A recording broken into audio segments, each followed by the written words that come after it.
Hello and welcome to episode 129 of the HamCorp Training Manual. In this episode, we craft Hypogen coils and the first quantum force transformer. We also discuss the new unlocks in UIV along with how to progress. Welcome back. Today I have two major goals. The first one is to make Hypogen coils. These are going to go on my DTPF and they're going to need a bunch of bio mainframes. 2,112 bio mainframes. Ouch. The Hypogen though is a total of about 2.7 million liters of molten Hypogen, which I almost have. I pretty much do have that much. I just need a little bit more. It should be done in just a few minutes, and then I can actually make the Hypogen coils. The problem is, of course, going to be the bio mainframes. I already have 332 crafted up, but I still need another 1,800. But once that is done, I will have Hypogen coils, which can go on my DTPF, and that will unlock quite a few new recipes. There is an improved Molten Infinity recipe. Instead of one ingot from one Infinity Catalyst, I get a whole stack from one Infinity Catalyst. It uses way more Resplendent Catalyst, of course, but I haven't checked, but I have a hunch, I have a feeling that it is the same ratio of Resplendent to Infinity, but I haven't checked. I'll also be able to make dimensionally shifted superfluid, which is required for progression. This needs the super heavy Radox that I've been saving up. Also grade 8 water, stabilized baryonic matter, celestial tungsten plasma, and molten metastable oganesson, which I will come back to. Now, since I can make neutronium more easily in the DTPF, I'm wondering what I should do with the infinity coils. And I think I'm gonna put them on what used to be the neutronium blasters, and I will instead start smelting Transcendent Metal. This is 3 minutes at UIV base speed. That's kind of painful, and I'm definitely going to need tons and tons and tons of Transcendent Metal. So this will be repurposed into a Transcendent Metal blaster, and cooling Transcendent Metal is also slightly unique. It's not particularly special, but it needs supercoolant and molten Titan steel. Cooling, however, is pretty quick, so I'm just going to do this in my Megavacs. That's one of my main goals, is Hypogen coils and also to set up passive Transcendent Metal. The other thing I want to do is back here in UEV, and I want to make the Quantum Force Transformer. The Quantum Force Transformer is a multi-block that is kind of going to make a bunch of processing lines redundant, because look at this, for example. I can make all these different types of rubbers very easily. I just supply chlorine, hydrogen, oxygen, and carbon, and then I just get rubber. That's it. Very simple. There's also one for the plat line. There's quite a few recipe skips here. For the plat line in particular, this is significantly better for osmium than actually doing the plat line, which is kind of funny to me. But it's worse for platinum and palladium, but like, who cares? To make the quantum force transformer, I'm going to need a bunch of quantum anomalies. I'm going to need an internal singularity, which, remember, I made an extra one a long time ago. Besides that, it's just some UEV parts, UEV circuit, and a molecular transformer. I don't think I've made one of these, but this is a relatively low-tier machine for me at this point. This needs a scan of research on molecular transformation, which is just something that I craft. And the scan for the quantum force transformer is a quantum force transformer coil casing. I'm going to need these as well. These use infinity coil blocks, which means that's another use for these old infinity coils. It also needs lauranium, this isn't titanium, and molecular coils, which are an assembly line process with a bunch of random shit, including Naquata alloy coil blocks. So I still have some of these in storage from the old days, so it's nice to put them to use again. The scan for this is a hollow casing, which is also used in the recipe, and a hollow casing is also a bunch of stuff. Nothing too special, and the scan is a molecular casing, which is also used in the recipe, and a molecular casing is made in a UV assembler. For the QFT, I am also going to need force field glass. This needs quantum glass and some stuff. Quantum glass is fairly simple. The neutron pulse manipulator. The scan is a force field glass, and to actually craft it, I need, let's see, Neptunium plasma and Fermium plasma. These are new. Neptunium is a Mark IV recipe with nitrogen plasma and radon plasma. There's a Mark V recipe, which I assume is better. Yeah, it is. Look at the times here. This is definitely better. Fermium plasma, similar situation with the tiers. And to make fermium plasma, for now, I need to use boron plasma and americium plasma. In the future, I can use molten rubidium. I don't think I have seen rubidium yet. and force plasma. The neutron pulse manipulators also need tons of quantum anomalies, which is not an issue at all because, remember, I ran my DTPF on quantum anomalies for a long time. So I actually have almost 6,000 quantum anomalies here. I need bulk production frames as well. This is this is probably the easiest block out of everything. And finally, I also need neutron shielding cores. The scan is a europium reinforced radiation proof machine casing. And to actually make this, UV Fusion dense precious metals alloy. Nothing special. Plan of action for today, for this episode, is to finish off these Hypogen coils, replace the coils, and chuck these gaudy infinity coils back into storage, where they can be shielded from the light of day. Once that's done, I'm going to automate and passive Transcendent Metal, and after that, I will build a quantum force transformer. Oh, one more thing I wanted to mention. It might be time for a second space elevator, because I do have half of these slots unused, but I can't use them until I upgrade my motors. These are still Mark II motors, which allow me to use a maximum of 12 slots. And currently, I use all 12 slots. And I am getting really tired of manually reconfiguring this mining module. So maybe another space elevator should be done today as well. Well, the Hypogen coils are crafting. I have already taken down all of the infinity coils for my DTPF. It's weird looking at a naked DTPF. But these coils should be done in about an hour and a half or so. In the meantime, I've crafted up something else. A quantum force transformer. This is a kind of large multi. I don't know how much of this can be wall shared, if at all. I have a feeling I could do something like place one upside down and share quite a bit of this, but I'm not actually sure. But let's take a look at how big this actually is, and then I'll try to find a spot for it. Okay, it's kind of big.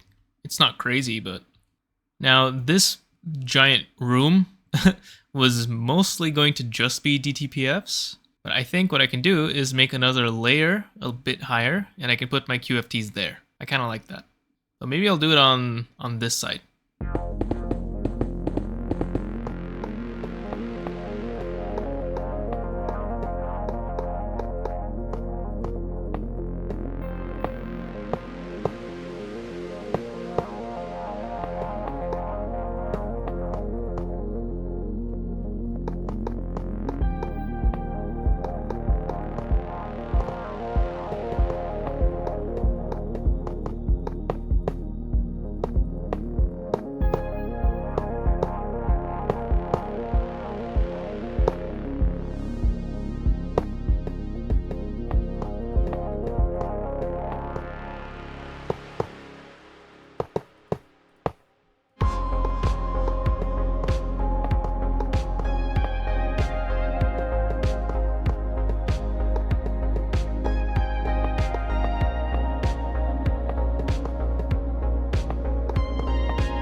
QFT has been built. I decided to put it on its side because I thought I could decorate it and make it look a little cool.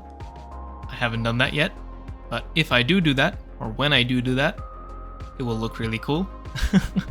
But it does look a little bit goofy because the textures they don't rotate along with the structure. So it just looks kind of silly. Anyway, this thing does accept a laser target hatch, so I will be lasering this thing.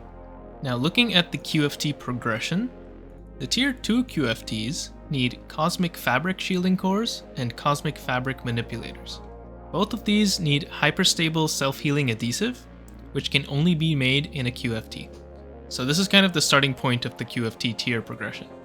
It might be wise for me to get this going, because the tier 1 recipes, they're good, and they will allow me to rip up quite a bit of my base, but the really good recipes are all pretty much tier 4. Like, I am salivating just looking at this recipe. There are other really good ones as well. I'm not saying that tier 4 are the only good ones. To be honest, every tier has some pretty good ones. Tier 1, for now, has all the rubbers, all the plastics, platline, and different variations of platline. So I can use PMPD, I can use palladium MPD, I can use iridium metal residue, I can use rare metal residue, leech, crude rhodium, basically all the variants of platline.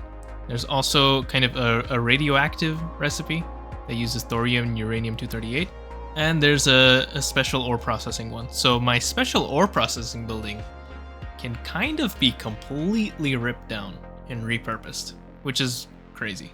I won't be ripping it down, of course, but I probably will be repurposing it. So this one processes tungstate, bauxite, and lead. This one processes ilmenite, scheelite, and rutile. There's a bee comb recipe, if you're crazy like that.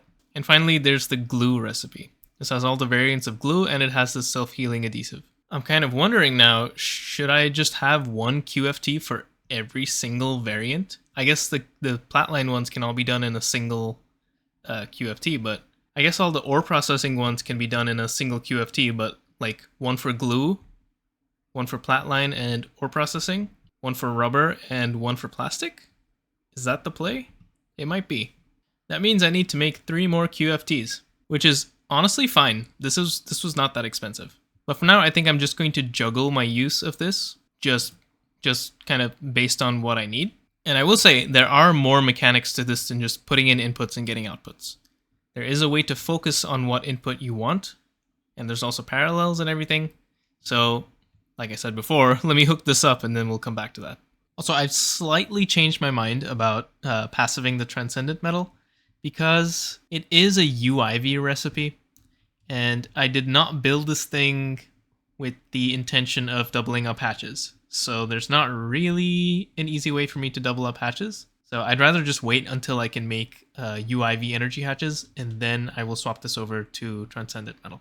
Which means it's time for a bit more progression. Starting with Transcendent Metal. We just looked at the blasting recipe, and I talked about the cooling recipe earlier. It needs supercoolant and molten titan steel. I am also going to need metastable oganesson. Metastable oganesson is made in a fusion reactor. There are 2 recipes. One of them is nice, Mark 5. One of them is shit, Mark 4. And I will be doing the shit recipe because I have to. This takes oganesson and molten enriched Naquata alloy, and 30 seconds to make a quarter of an ingot. Once I have an ingot's worth of molten metastable oganesson, I can get dimensionally shifted superfluid. This, of course, needs a DTPF, which means I'm going to have to wait a little bit because I'm still waiting on my coils. The nice thing about this recipe, though, is it needs prosaic catalyst, which I can generate quite quickly, so I'm not too bothered about the 50% discount from 8 hours of running the DTPF. Once I have that, along with the Transcendent Metal, I can start doing some new stuff.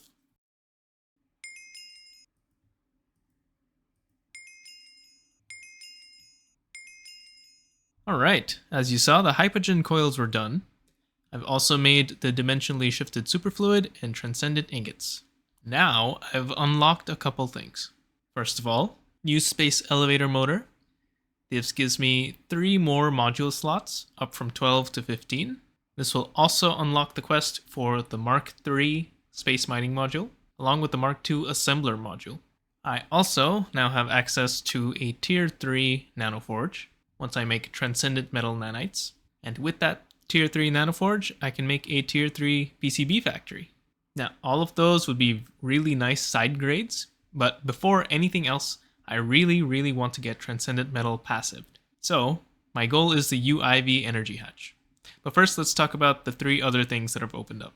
Number 1, Compact Fusion Mark V. I will do this, but the casings need UEV parts, and I've chosen to skip the UEV component assembly line, which means I need to wait until I make a UIV component assembly line before I can do this. So in the meantime, if I happen to need Mark V fusion, I will just set up a single, like a normal fusion reactor, Mark V. Second, I've unlocked spacetime. I have no comments about this because it's not something that's trying to be real.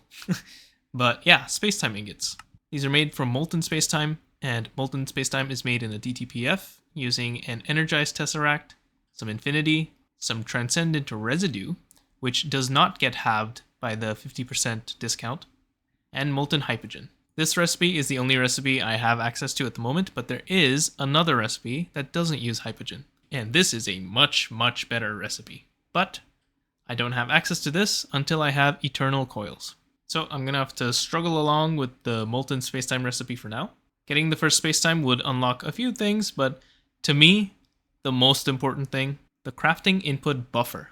This is like the crafting input bus, but it can handle fluids. I think in the upcoming update, the recipe for this is going to be changed so that it's unlocked at an earlier tier, which is very nice. But that update is still about a month away, so I don't really want to wait a month, so I'm going to do this anyway. Finally, critical progression, proto-halconite steel. Proto-halconite steel base is made in an alloy blast smelter using dimensionally transcendent residue, infinity, titan steel, tartarite, which is a bit of an issue, transcendent metal, and tyritsu. Tartarite is an issue because the ore does not appear in space mining, and in the meteor ritual, it uses a Mark III mining module, and you get 500 ores. That is not a lot. And then, here's the weird part. You don't solidify it, you coat infinity with it. So in a chemical bath, you have these infinity parts, for example ingots or rods or whatever, and you coat them with the proto-halconite steel base. And that gives you hot proto-halconite steel components, and these can be vacuum frozen with supercoolant and dimensionally shifted superfluid.